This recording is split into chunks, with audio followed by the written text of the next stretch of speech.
প্রিয় শিক্ষার্থীরা, তোমরা এখন দেখছো রিমিডিয়াল অনলাইন ক্লাস চ্যানেলের পক্ষ থেকে প্রত্যেককে আন্তরিক প্রীতি ও শুভেচ্ছা। আজকে একাদশ শ্রেণী ইতিহাসের যে সংশোধিত সিলেবাস তার উপর একটা গুরুত্বপূর্ণ সাজেশন দিতে চলেছি। সাজেশন তৈরি করেছেন পুরুলিয়ার বিশিষ্ট শিক্ষক ভোলানাথ গড়াই ওরফে সুজিত মহাশয়। এর তৈরি করা একটা সাজেশন যেটা অবশ্যই তোমাদের পরীক্ষায় আসতে চলেছে। তোমরা খুব ভালোভাবে জানো যে তোমাদের সিলেবাসের মোটামুটি 30 থেকে 35% ডিসকাউন্ট করা হয়েছে, এখান থেকে বাদ দেওয়া হয়েছে। তো সেই কারণেই সেই বাদ দেওয়ার উপরে এবার যে সাজেশনটি গুরুত্বপূর্ণ সেটা আমি তোমাদের সামনে তুলে ধরছি। তোমরা আস্তে আস্তে সাজেশনটিকে লক্ষ্য করো। দেখো, প্রথমে বলা হয়েছে, প্রিয় ছাত্রছাত্রীরা, তোমাদের প্রথম অধ্যায় থেকে কোনো বড় প্রশ্ন হয় না, তাই এই অধ্যায় থেকে বড় প্রশ্ন করার প্রয়োজন নেই। দ্বিতীয় অধ্যায় থেকে দেখো কোন কোন বড় প্রশ্নগুলো আসছে। 1. হরপ্পা সভ্যতার নগরকেন্দ্রিক পরিকল্পনার বর্ণনা দাও। এই সভ্যতার পতনের কারণগুলি আলোচনা করো। 2. মধ্যপ্রস্তর যুগের মূল বৈশিষ্ট্যগুলি আলোচনা করো। 3.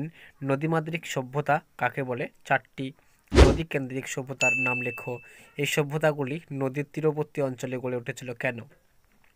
এছাড়াও বাড়তি যেগুলো দেখবে এই অধ্যায় থেকে, নব্যপ্রস্তর যুগের মানুষের জীবনযাত্রার পরিচয় দাও। এই যুগের গুরুত্ব আলোচনা করো। 2. মিশরকে নীলনদের দান বলা হয় কেন? প্রাচীন মিশরীয় সভ্যতার সমাজ সংস্কৃতির পরিচয় দাও। 3. হরপ্পা সভ্যতা ও মিশরীয় সভ্যতার নগর জীবনের তুলনামূলক আলোচনা করো। তৃতীয় অধ্যায়। 1. ইকতা ব্যবস্থার বিবর্তন সম্পর্কে আলোচনা করো। 2. পলিশ বলতে কি বোঝো? পলিশের বৈশিষ্ট্য ও পতনের কারণগুলি আলোচনা করো। এছাড়া বাড়তি যেগুলো দেখবে, 1. এথেন্সের গণতান্ত্রিক ভিত্তি কীভাবে প্রতিষ্ঠিত হয়। 2.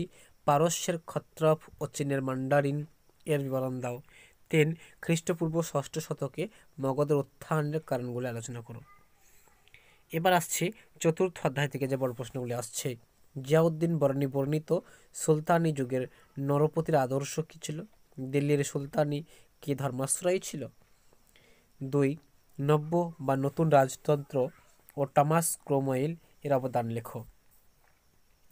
এছাড়া বাড়তি যেগুলো দেখবে, 1 নম্বর, মানসপতারি ব্যবস্থা কাকে বলে? এর বৈশিষ্ট্যগুলি আলোচনা করো। 2. রুশো ও মন্তেস্কুর রাষ্ট্র দর্শনের বর্ণনা দাও। পঞ্চম অধ্যায়। 1 নম্বর দেখো, প্রাচীন মিশরের সঙ্গে ভারতের দাসপ্রথার তুলনামূলক আলোচনা করো। 2. ম্যানোর ব্যবস্থা কাকে বলে? এই ব্যবস্থার বৈশিষ্ট্যগুলি আলোচনা করো। এছাড়া বাড়তি যেগুলো দেখবে, 1. সামন্ততন্ত্র বলতে কি বোঝো? ভারতের সামন্ততন্ত্রের বৈশিষ্ট্যগুলি আলোচনা করো। ষষ্ঠ অধ্যায় থেকে কি দেখবে, রাজপুত জাতির উৎপত্তি কিভাবে হয়? ভারতের রাজপুত জাতির অবদান আলোচনা করো। 2. সামন্ততন্ত্র বলতে কি বোঝো? ইউরোপের সামন্ততন্ত্রের পতনের কারণগুলি আলোচনা করো। এছাড়া বাড়তি দেখবে, প্রাচীন ভারতের নারীদের সামাজিক অবস্থান ও শিক্ষার পরিচয় দাও। দেখো, এখানে আমাদের বিশিষ্ট শিক্ষক ভোলানাথ গড়াই মহাশয় লিখেছেন যে, আমার প্রিয় একাদশ শ্রেণীর ছাত্রছাত্রী, তোমরা জানো আমার লেখা ইতিহাস দিশা মাধ্যমিক ইতিহাস সাজেশন 2021 এই সম্পূর্ণ গাইড বইটি বার হয়েছে।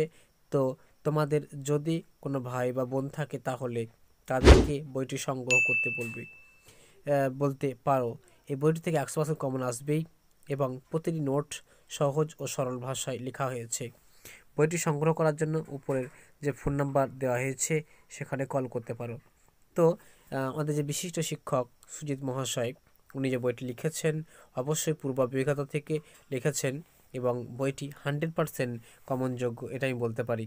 তাই তোমরা বইটি নেওয়ার জন্য সরাসরি উপরে থাকা নাম্বারের কন্ট্যাক্ট নাম্বারের সঙ্গে কন্ট্যাক্ট করতে পারো। তাহলে আজ এ পর্যন্তই। Thank you everybody, best of lakh.